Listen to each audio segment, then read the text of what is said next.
The following is a fictional story of events that may happen in the near future. 8 a.m. New York Stock Exchange.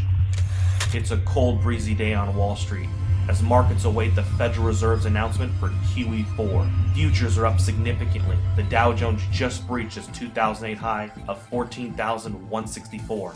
Gold just hit an all-time high of 2,900. Silver just breached $100 per ounce. The dollar index is holding at 53. With official unemployment at 16.3%, there is a nervous feeling on Wall Street that if this doesn't work, the world could implode into a depression that will last for the remainder of the decade.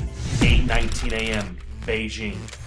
Chinese officials announced that they can no longer allow Washington to devalue their holdings. After making their concerns private, China accepts that Washington will never stop paying its debts with inflated currency.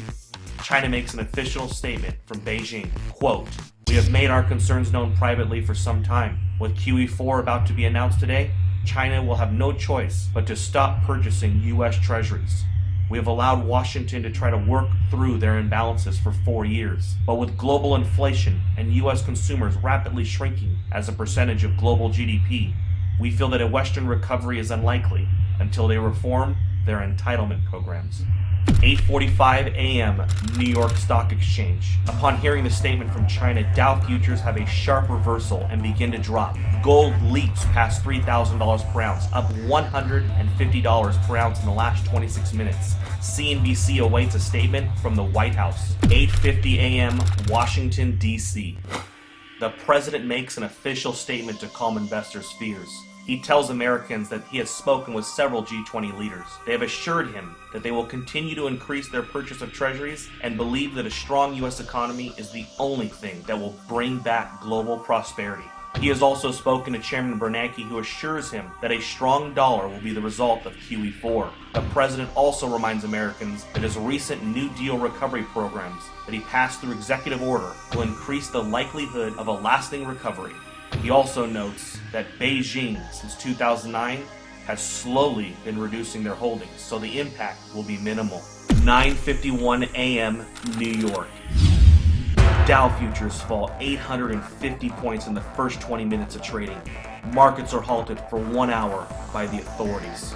10 a.m. Main Street, America. The news about the stock market in China has now spread.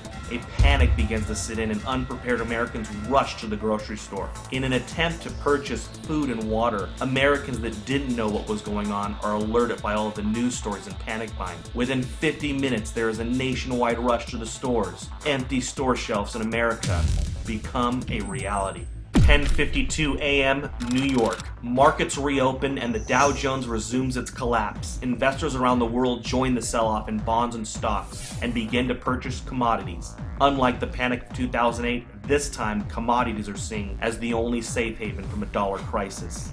11:30 a.m. New York. The Dow falls 1,700 points since reopening. Trading is halted for at least 2 hours. The Federal Reserve injects $200 billion into the markets and announces that QE4 will be delayed until further notice. Congress is called back to D.C. for an emergency joint session. Some members of Congress are saying that they consider China's statement a financial attack. 12 p.m. Main Street, America. Several cities begin to see civil unrest after grocery stores are forced to close. Traffic in the streets and violence break out. The president puts the National Guard on alert for a possible deployment onto U.S. streets if things don't get under control soon. Several news agencies are reporting injuries at grocery chains and call for the authorities to do something before it gets worse. 12:15 p.m. Toronto, Canada. George Soros tells CNBC that a run on treasuries is imminent and that there is nothing the government can do to stop it. He says it is unfortunate that a controlled decline of the dollar was not coordinated better over the years. Today really could have been avoided if not for the Tea Party politicians who demanded fiscal responsibility and a constitutional government. 3 p.m. Gold closes at $11.53 for the day at $4,053 per ounce. Silver closes at $173 per ounce. The president announces that due to civil unrest in some areas of the country, U.S. stock markets will remain closed for the rest of the day.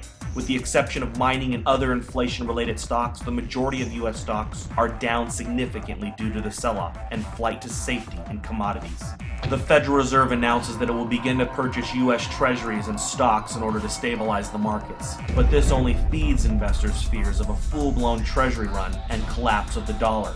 6 p.m. Asia. Asian markets begin a massive sell-off. Dollar collapse rumors begin to take hold of the markets. CNBC Asia looks into a possible COMEX default and complete breakdown in the U.S. economy. Gold spikes in Asia, up 1750 in the first complete hour of trading. Gold is now at 5803. 7 p.m. Gold and silver bullion dealers across the world have suspended all sales due to no inventory. A COMEX default is now expected. Several central bank representatives propose a freeze on currency markets and a fixed devaluation of the US dollar in order to calm investors. 7:30 p.m. the United States. The sun sets on America. In the last 12 hours, the world has changed. Americans are glued to their televisions, taking a crash course on a debauched currency. Smoke from fires in the cities have put a dark cloud over the nation. 7:45, the Federal Reserve. The Federal Reserve announces it will inject $1.5 trillion into the markets in order to stop any further decline in stocks. 7:55 p.m., OPEC.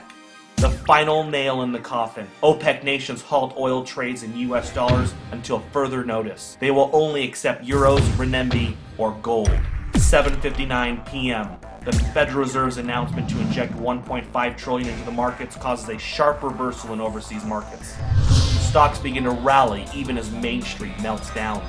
8 p.m. Manhattan.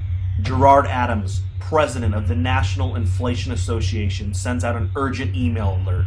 In it, he informs members that it is with great sadness that the time to warn and prepare Americans for hyperinflation has ended.